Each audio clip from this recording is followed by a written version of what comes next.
Hi hello good evening. Welcome to Bhagyalakshmi Raghupatna channel. అందరికీ నమస్కారం అండి. కర్రీ ఏంటో చూడండి. మీకు థంబ్నెయిల్ చూసి అర్థమయ్యే ఉంటుంది కదా.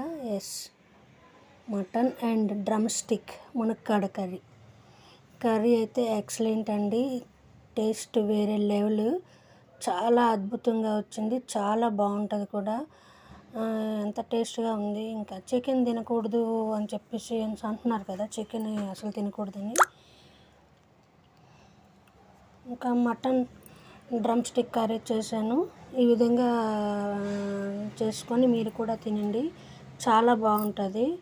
ఇంక ఈ కర్రీ ఎలా చేశాను అనేది వీడియోలోకి వెళ్ళే ముందు మీకు ఇంకొక మాట చెప్తా. ఈ కర్రీ రైస్కి అండ్ చపాతీకి చాలా బాగుంటుంది. కర్రీ అయితే మాత్రం చాలా టేస్ట్గా, చాలా మంచిగా వచ్చిందండి. వీడియో స్కిప్ చేయకుండా చూడండి. ఈ కర్రీ నేను ఎలా చేశాను అనేది. అందరూ చేసుకొని ఉంటారు. మటన్ కర్రీ ఎన్ని విధాలుగానే వండుకోవచ్చు. నేను ఎలాగ వండాను అనేది వీడియోలో చూపిస్తున్నాను, చూడండి. వీడియో మాత్రం ఎక్కడ స్కిప్ చేయకుండా చూడండి గైస్. నేను హాఫ్ కేజీ మటన్ తీసుకున్నా. హాఫ్ కేజీ మటన్కి ఇక్కడ 3 ఆనియన్స్, కొన్ని పచ్చిమిర్చి తీసుకొని సన్నగా కట్ చేసుకొని పెట్టుకున్నా.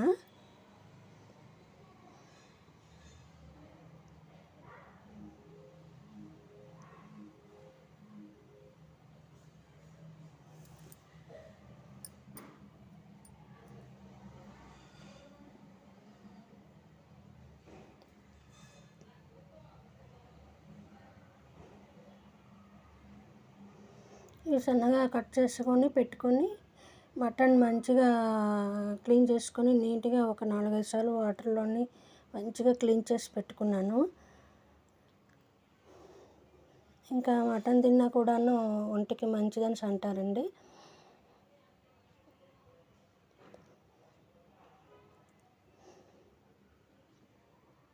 మేక మాంసం అయితే ఇంకా ఆరోగ్యానికి మంచిదని చెప్పేసి మేక మాంసం తెప్పించుకున్నాం మటన్.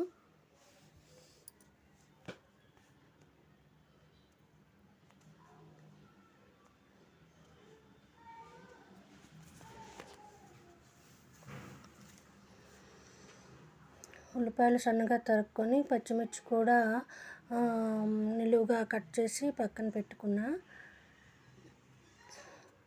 నేను చూడండి ఈ విధంగా పచ్చిమిర్చి నిలువుగా కట్ చేసి పెట్టుకుంటాను.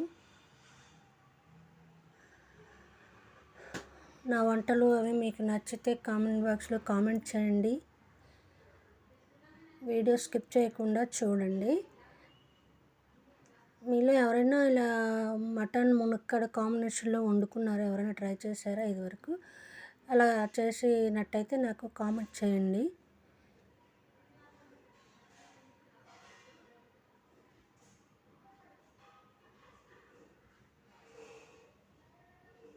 ఇంకోండి, ఇది హాఫ్ కేజీ మటన్ అండి. హాఫ్ కేజీ మటన్ నీట్గా క్లీన్ చేసుకొని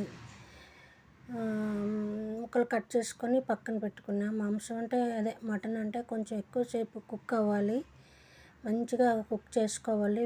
గాబరాగా వండకుండా నిదానంగా వండుకోవాలి.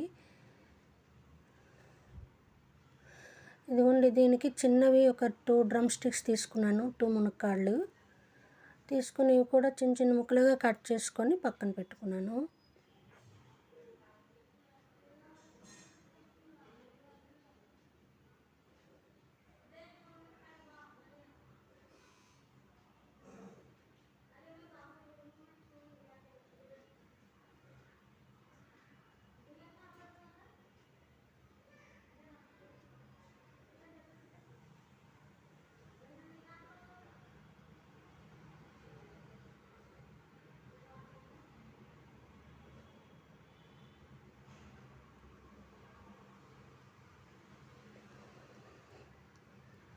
ఈ మునక్కాడికి పై స్కిన్ అనేది మొత్తానికి తీసేసాకంటే కొంచెం లైట్గా తీస్తేనే బాగుంటుందని నేను అనుకుంటానండి. అందుకే మొత్తానికి తీయను, కొంచెం పీల్ తీస్తానన్నమాట. కానీ మునక్కాడ అండ్ మటన్ పులుసు కూడా చాలా బాగుంటుందండి. చింతపండు వేసి వండుకున్న బాగుంటుంది. బట్ నేనైతే ఈరోజు అలా చేయలేదు, ఉత్తి మునక్కాడ మటన్ కర్రీయే చేశాను.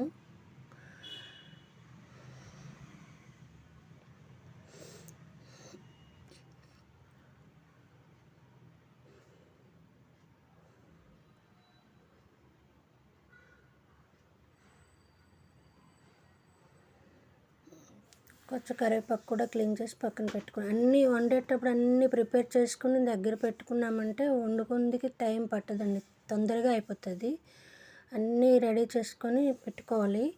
ఇదిగోండి మసాలాలు, స్పైసెస్ కొంచెమే వేసాను, ఎందుకంటే మా కారం మసాలా కారం కాబట్టి స్పైసెస్ కొంచెమే వేసాను. చిన్న టమాటా ఒకటి వేసానండి మిక్సీ వేసేటప్పుడు. అల్లం, వెల్లుల్లి, జీలకర్ర, ఇంకా ఇలాచి, దాల్చిన చెక్క అన్ని స్పైసెస్ వేసాను. చిన్న టమాటా వేసాను, ఒక ఉల్లిగడ్డ వేసాను, అది పేస్ట్ చేసి పక్కన పెట్టాను. ఇంకా బాగానే పెట్టుకొని అందులో ఆయిల్ వేసుకొని, ఆయిల్ కొంచెం ఎక్కువే పడుతుందండి. నాన్ వెజ్ అంటే కొంచెం ఆయిల్ ఎక్కువే వేసుకోవాలి. మామూలు కూరలు అంటే ఆయిల్ తక్కువ వేసుకున్నా పర్వాలేదు, కానీ నాన్ వెజ్ అంటే కొంచెం ఆయిల్ ఎక్కువ వేసుకుంటేనే టేస్ట్ ఉంటుంది. ఎవరి ఇష్టం వాళ్ళదండి, మీ ఇష్టం, తక్కువ వేసుకున్నా అది మీ ఇష్టం.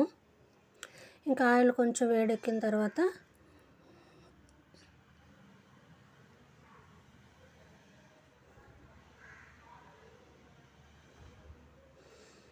కొంచెం ఒక మసాలా ఆకు వేసుకొని, కొంచెం జీలకర్ర కూడా వేసుకొని,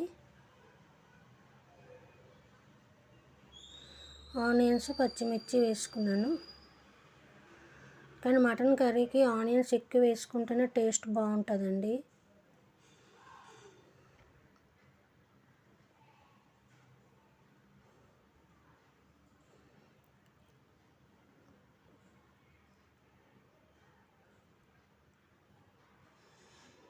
ఏదైనా కానీ నిదానంగా వండుకోవాలి, గాబర పడకుండా.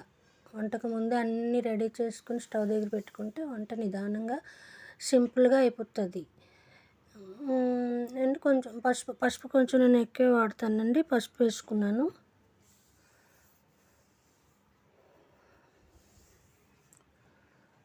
అది బాగా ఫ్రై అయిన తర్వాత ఇందులోని మటన్ వేసుకోవాలి.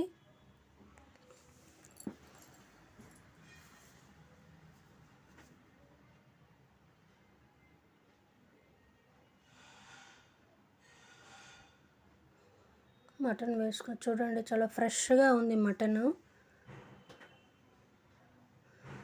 మసాలా అంతా వేయలేదండి, ఎక్కువైపోతుందని అందులో హాఫ్ వేసుకున్నాను, కొంచెం ఉంచి పెట్టేశాను పక్కకి.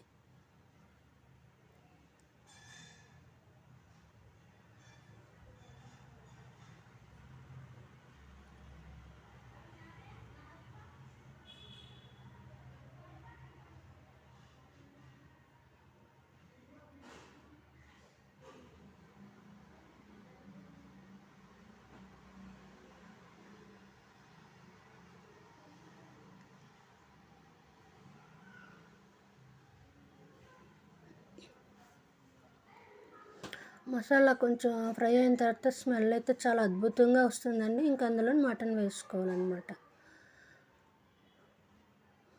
చూడండి మటన్ ఎంత ఫ్రెష్గా ఉందో.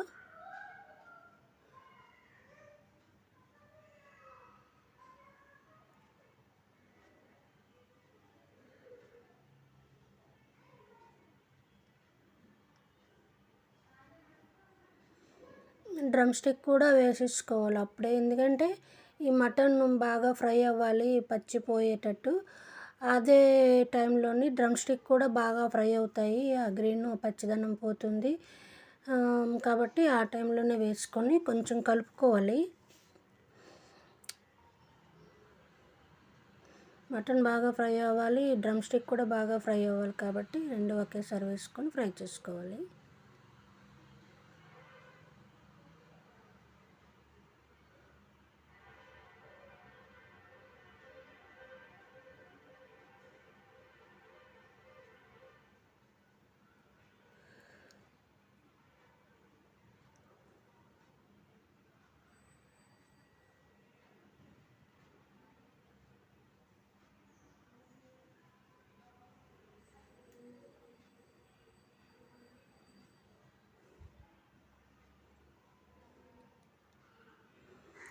టేస్ట్కి సరిపడ్డ సాల్ట్, కారం వేసేసి మూత పెట్టేయాలన్నమాట.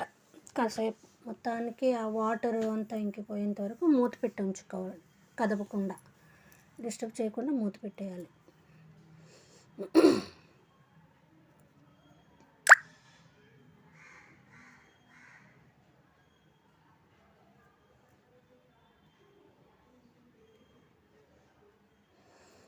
సండే కదండి, ఈరోజు సండే స్పెషల్ అంటే నాన్ వెజ్ ఉండాల్సిందే.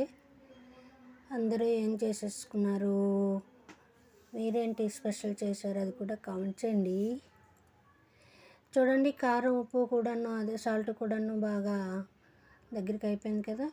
ఇంకా మటన్ బాగా ఉడికిపోయింది, డ్రమ్ స్టిక్ కూడా బాగా పచ్చిపోయింది. ఈ పచ్చిపోయిన తర్వాత బాగా కలుపుకొని చూడండి, ఆయిల్ ఫస్ట్ వేసేటప్పుడు ఎక్కువలా అనిపించింది కానీ ఆయిల్ కూడా కనిపించలేదు. అందుకే మటన్కి కొంచెం ఆయిల్ ఎక్కువే పడుతుంది. మూత పెట్టి ఉంచేయాలి. కాసేపు మళ్ళీ ఒక 5 నిమిషాలు ఉంచితే బాగా వాటర్ అంతా ఇంకిపోయిన తర్వాత అప్పుడు వాటర్ పోసుకోవాలి. కొంచెం వాటర్ ఎక్కువే పోసుకోవాలి, మటన్ బాగా ఉడకాలన్నమాట. మంచి స్మెల్ అండి, ఎంత బాగుందంటే ఉడుకుతుంటేనే ఆకలిస్తుంది అన్నమాట, అంత మంచి స్మెల్.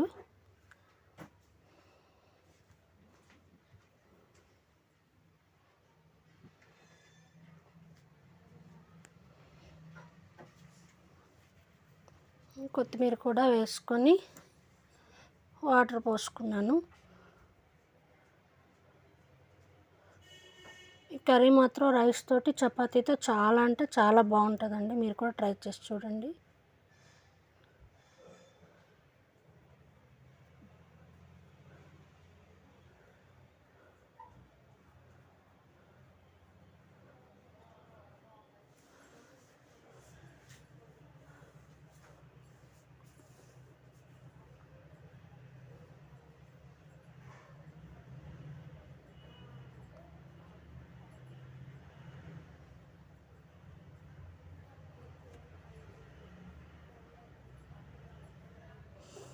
సాల్ట్ సరిపడింది లేదా అని చూసుకున్నానండి, సరిపడింది, బాగుంది.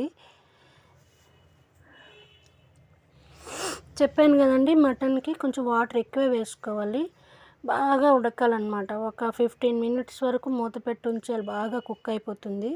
ఇంకా మాటకి కలుపుతూ ఉండకూడదు, మాటకి కలిపామనుకోండి ఆ డ్రమ్ స్టిక్ కదిలిపోతాయి, విడిపోతుంది.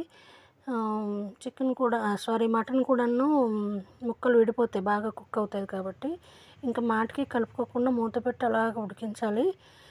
ఫైనల్లీ కర్రీ రెడీ అయిపోయింది. ఇంకా వేరే బౌల్లోకి తీసుకోవడమే, వేరే బౌల్లో ట్రాన్స్ఫర్ చేసుకోవడం. ఈ వీడియో నచ్చితే లైక్ చేయండి, షేర్ చేయండి, సబ్స్క్రైబ్ చేయడం మాత్రం మర్చిపోవద్దు. ఈ వీడియో చూసిన వాళ్ళందరికీ థ్యాంక్ యూ ఫర్ వాచింగ్. ఈ వీడియో ఎలా ఉందో కామెంట్ చేయండి. Thank you for watching. Bye bye.